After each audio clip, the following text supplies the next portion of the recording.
Вот что стучало, видишь? Тут как бы вверх выпуклость, а тут вовнутрь уже выточило.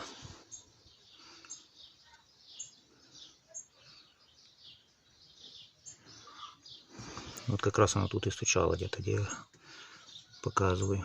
Эти все нормальные, а вот этот второй вот, вот те и причина.